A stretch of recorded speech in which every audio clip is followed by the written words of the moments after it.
The document was already printed, lying face down on the kitchen island. No shouting, no tears, no dramatic confrontation, just paper. When Claire walked in, she knew instantly something was wrong. Not because of Marcus's face, but because of how still he was. Too controlled, too deliberate. "What's that?" she asked, forcing a casual tone that didn't fit the air. Marcus didn't answer. He waited until she set her purse down, until she closed the door, until there was no escape from the silence. Then he turned the document over. A hotel invoice, dates highlighted, room number circled, and one name written neatly at the top in his handwriting. "Yours." Claire felt the floor tilt. "I can explain." "I know," Marcus said calmly. Too calmly. "You already did. Every time you said you were working late. Every weekend conference that didn't exist." Her mouth opened, closed. "I don't want excuses," he continued. "I want to know if you understand what you destroyed." She searched his face for rage, for pain, for anything familiar. Instead, she saw a calculation. "I forgive you," Marcus said. The word hit harder than anger. Her breath caught. "You what?"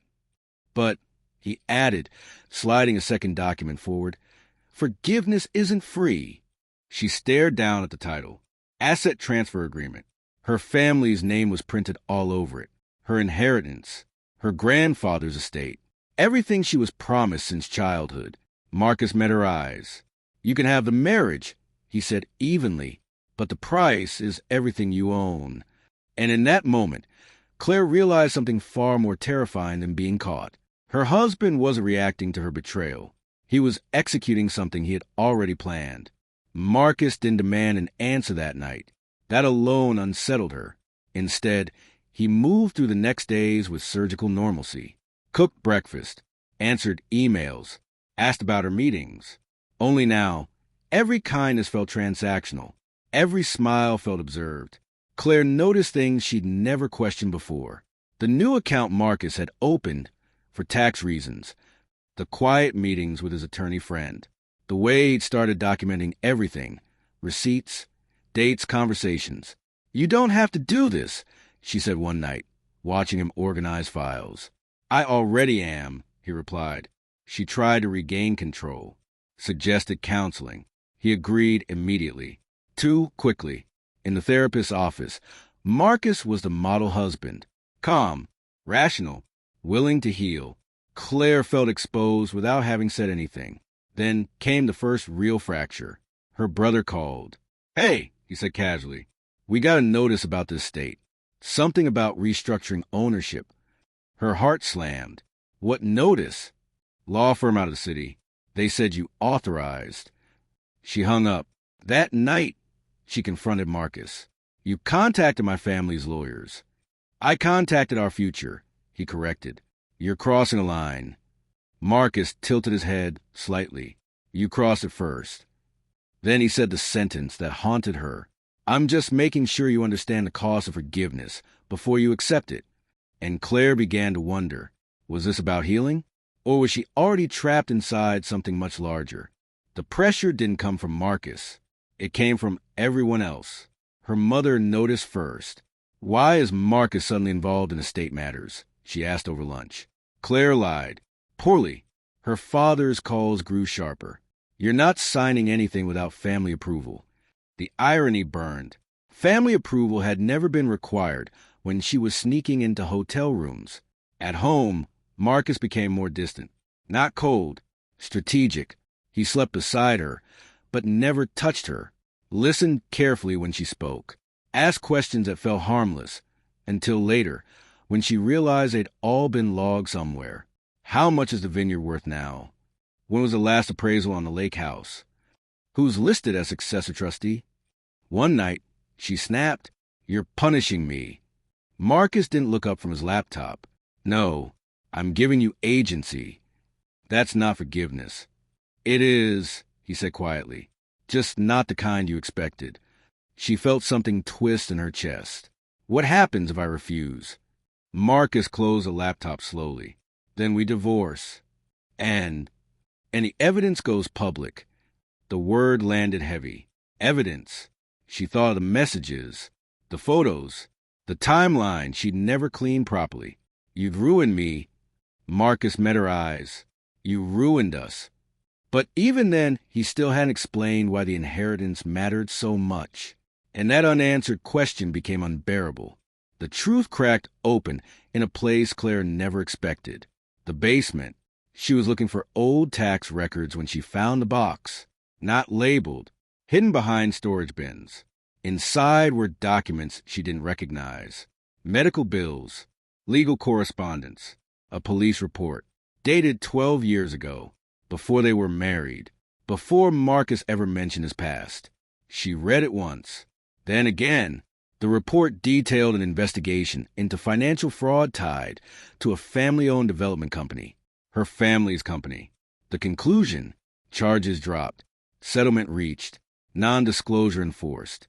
Marcus's name appeared once, as a junior analyst who'd flagged discrepancies, and been quietly dismissed weeks later. Claire's breath went shallow. She found more: emails, unsent drafts, a letter Marcus never mailed. "I lost everything because I believed truth mattered more than legacy." Her hands shook. This wasn't revenge for cheating. This was history resurfacing. She realized then Marcus hadn't started planning after her betrayal. He had started remembering. And suddenly, forgiveness looked less like mercy and more like leverage. Claire confronted him that night, not with anger, with fear. "You knew," she said, "about my family, about the company." Marcus didn't deny it. "I didn't know it was your family at first," he said. "That was a coincidence." "Then why marry me?" "Because I loved you." The answer was immediate, honest, and somehow worse. "And when did love turn into this?" she asked. "When you cheated," he replied. "That's when I stopped protecting you from the truth." Her voice cracked. "You're punishing me for something my family did." "No," Marcus said. "I'm asking you to decide who you are when it finally costs something." He slid the agreement across the table again. "I don't want your money," he added softly. "I want accountability." She stared at the signature line. Signing meant losing her inheritance forever.